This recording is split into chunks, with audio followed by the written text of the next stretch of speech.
वृंदावन की एक गोपी प्रतिदिन दूध दही बेचने मथुरा में जाती थी। एक दिन ब्रज में एक संत आए। वो गोपी भी उस संत की कथा सुनने गई। संत ने कथा में कहा, भगवान के नाम की बड़ी महिमा है। उनके नाम से बड़े बड़े संकट भी टल जाते हैं। ईश्वर का नाम तो भव सागर से तारने वाला है। यदि भव सागर से पार होना है तो भगवान का नाम स्मरण करते रहना चाहिए। संत की कथा समाप्त हुई। गोपी अगले दिन फिर दूध दही बेचने मथुरा जा रही थी। बीच में यमुना नदी बह रही थी। आज गोपी को उस संत की बात याद आई। संत ने कहा था कि भगवान का नाम लेने से तो भव सागर पार हो सकता है। गोपी ने सोचा कि भगवान के नाम स्मरण से भव सागर पार हो सकता है, तो क्या उन्हीं भगवान का नाम मुझे साधारण सी नदी पार नहीं करा सकता। ऐसा सोचकर गोपी ने मन में श्री हरि के नाम का आश्रय लिया।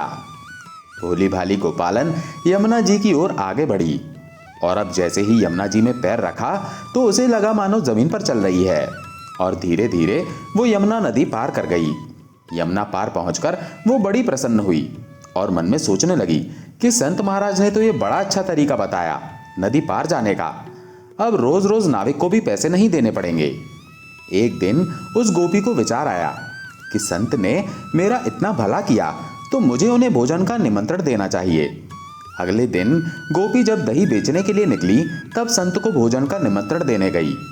संत तैयार हो गए। अब बीच में फिर से यमुना नदी आई।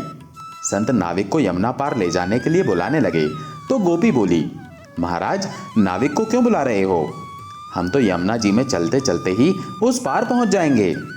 तब संत ने कहा, गोपी ये कैसी बातें कर रही हो? यमुना जी को चलते चलते कैसे पार करेंगे? गोपी ने कहा, बाबा आपने ही तो मुझे रास्ता बताया था। आपने कथा में कहा था कि भगवान का नाम स्मरण करने से भव सागर पार कर सकते हैं। तो मैंने सोचा कि जब भगवान के नाम से भव सागर से पार हो सकते हैं तो यमुना जी पार क्यों नहीं हो सकते? और मैं ऐसा ही करने लगी।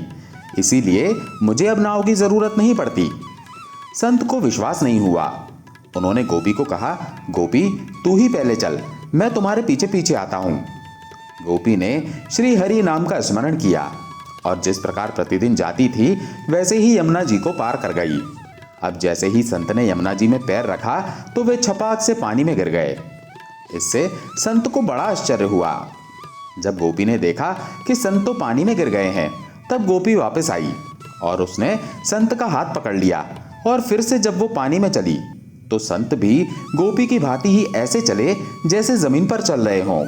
संत आश्चर्यचकित रह गए और गोपी के चरणों में गिर पड़े और बोले, गोपी तू धन्य है। मैंने हरि नाम स्मरण की महिमा बताई पर सही समय पर स्वयं नाम का आश्रय नहीं ले सका। वास्तव में तो सही अर्थों में श्री हरि नाम का आश्रय तो तुमने लिया है। हम भगवान नाम का जप एवं आश्रय तो लेते हैं पर ईश्वर के नाम में पूर्ण विश्वास एवं श्रद्धा नहीं होने पर हम इसका पूर्ण लाभ प्राप्त नहीं कर पाते। श्री हरि का नाम मात्र ही हमारे सभी जन्मों के पापों को मिटाकर हमें मोक्ष की प्राप्ति करा सकता है। भगवान नाम पर पूर्ण श्रद्धा एवं विश्वास रखकर हृदय के अंतकरण से भाव विहल होकर जैसे एक छोटा बालक अपनी मां के लिए बिलखता है, उसी भाव से सदैव प्रभु नाम का सुमिरन एवं जप करते रहना चाहिए। हरि नाम महिमा में एक अन्य कथा भी प्रचलित है। इस कथा के अनुसार एक बार एक व्यक्ति समुद्र तट पर चिंतित मुद्रा में बैठा था। इतने में ही वहां से विभीषण जा रहे थे। उन्होंने उस व्यक्ति से पूछा कि तुम्हें किस बात की चिंता है? तब उस व्यक्ति ने कहा कि उसे समुद्र पार जाना है लेकिन उसके पास कोई साधन नहीं है।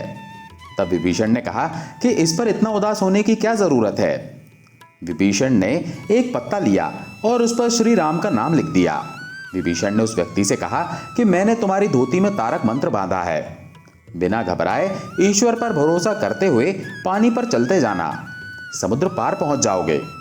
विभीषण के कहने पर विश्वास कर वो व्यक्ति समुद्र की तरफ बढ़ने लगा और जैसे ही उस व्यक्ति ने समुद्र में पैर रखा वो व्यक्ति बड़ी ही आसानी से पानी पर चलने लगा। जब वो व्यक्ति समुद्र के बीचों बीच पहुंचा तब उसे लगा कि विभीषण ने ऐसा कौन सा मंत्र बांधा है कि वो पानी पर चल रहा है। उसने अपने पल्लू में बंधा हुआ पत्ता खोला और पढ़ा तो उस पर राम का नाम लिखा था। उसे पढ़ते ही उसकी श्रद्धा तुरंत ही अश्रद्धा में बदल गई। उसे लगा कि ये कोई तारक मंत्र नहीं है, ये तो साधारण सा राम नाम है और जैसे ही उसके मन में अश्रद्धा आई वो व्यक्ति डूबकर मर गया। संत तुलसीदास जी ने कहा है, कलयुग केवल नाम आधारा, सिमर सिमर नर उतर ही पारा। अर्थात कलयुग में केवल भगवान के नाम का जाप ही मनुष्य को संसार के गहरे समुद्र से पार लगाने के लिए पर्याप्त है। भगवान के दिव्य नाम का जाप जन्म और मृत्यु के इस चक्र से आनंद, शांति और मुक्ति देगा। इस कलयुग में भगवान किसी अवतार में पृथ्वी पर नहीं आते हैं, लेकिन उनका नाम, भजन और संकीर्तन सही ढंग से और सम्मान पूर्वक करने से सभी मनुष्य संसार के समुद्र से पार हो सकते हैं। किसी के आध्यात्मिक जीवन में नाम जप बहुत महत्वपूर्ण है। कलयुग में श्री भगवान नाम स्मरण बहुत महत्वपूर्ण है। जब हम नाम जप करते हैं तो शुद्धिकरण की प्रक्रिया शुरू हो जाती है। हाँ, जब हम कीर्तन करते हैं या नाम जपते हैं तो हमारा मन सभी भौतिक अशुद्धियों से शुद्ध हो जाता है। जप एक ऐसा पवित्र कार्य है जिसे केवल कुछ भाग्यशाली आत्माएं ही अपने पिछले जन्मों में बोए गए मीठे बीजों के फल के रूप में प्राप्त कर सकते हैं। इस ब्रह्मांड में कई ऐसी अभागी आत्माएं हैं जो इस तथ्य से अनजान है कि नाम जप ही आध्यात्मिक संतुष्टि का एकमात्र साधन है।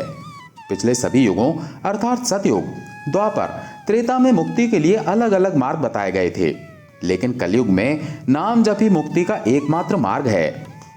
मित्रों, कैसी लगी आपको ये कथा? कमेंट करके जरूर बताइएगा, और अगर अच्छी लगी हो तो इसे लाइक करके चैनल को सब्सक्राइब जरूर कर लीजिएगा।